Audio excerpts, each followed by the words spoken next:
historic wins last night were the first two Muslim women elected to Congress, and we're talking to one of them right now. Joining us via satellite from Minneapolis, Minnesota, is Congresswoman-elect Ilhan Omar.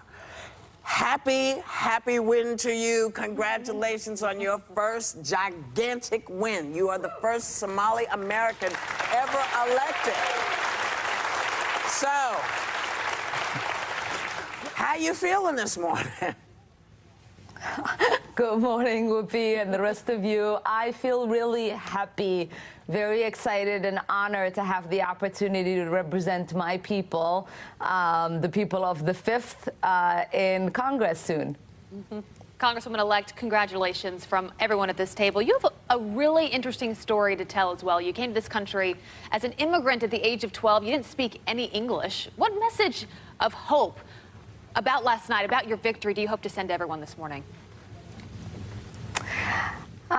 So my message to people is that if you work hard and you believe in creating positive change within your community, you can achieve anything. That's quite a message. Congresswoman-elect Omar, this is Sunny Hostin. During your campaign, you faced Islamophobic attacks. Did it ever deter you? Were you ever scared? I mean, we are living in an era, really, when we have people who are in positions of influence who look at someone like me, who's Muslim, who is a woman, a black woman, an immigrant, a refugee, and don't recognize me as an American. And so there is lots of opportunities for people who harbor hate to use that. But I have always said I don't defend my identities. What I defend is ideas. And once we are in position to have conversations with people, it makes it hard for them to hate us up close. And that is what our triumph and our victory is really about. That's right. Congratulations. This is Joy Behar talking to you. Trump's closing message was about stoking fear and division. Everybody who's watching knows that, with that caravan stuff that he kept pushing out there and pushing it, which a lot of people say it worked in many districts in the country. Now, you've said there's no debate on whether Trump is a racist. You have made that statement. Can you elaborate for us, please? Convince us why he's a racist. So, you know, we see clearly today with all the wins, actually, that there is a rejection of the politics of fear and divisiveness, that this is really a country that welcomes people and treats them like family. And we don't only just welcome refugees and immigrants, but we send them to Washington. But with Trump and the fact that I recognize him as someone who is a racist, is that I go back to that Maya Angelou quote that says, if they tell you who they are, believe them the first time. This has been someone who has cozied up to white nationalists, who has called people who look like me and come from the country that I came from really horrible things that I can't repeat on a friendly daytime TV. And so we should recognize him as what he is and move, I think, the conversation beyond him, beyond this divisiveness, and to a place of hope and inclusion, and that is really what this election has been about.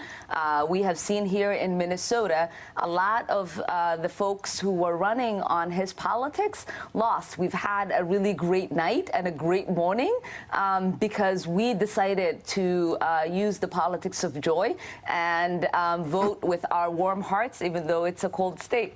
Good one. Congresswoman, first of all, congratulations. You made history last night, and that's incredible. And I think there's a lot of people watching you this morning that probably see you as the face of the future of the Democratic Party. 87 congressional candidates declined to support Nancy Pelosi for Speaker of the House. Are you one of them? And should Nancy Pelosi still be the leader of your party?